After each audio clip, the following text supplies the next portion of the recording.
In this video, we'll show you how you can remove your Instagram account from your account center. If this helps you out, drop a like on the video, subscribe down below, and let's get into it. So first you have to go to your Instagram app and then click this profile icon on the bottom right corner. And it's going to bring you to this page. On this page, you'll see these three horizontal lines on the top right corner. Simply click these three lines over here and it's going to bring you to this page.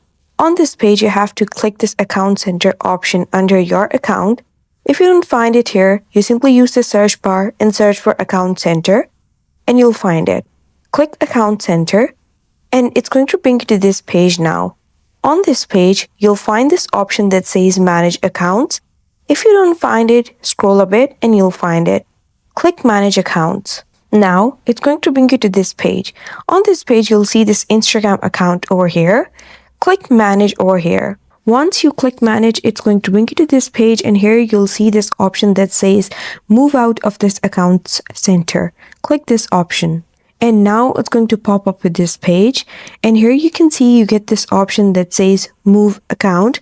Click this option again. And now it's going to bring you to this page and here you have to click continue. And then it's going to bring you to this page and here you have to click yes, finish moving.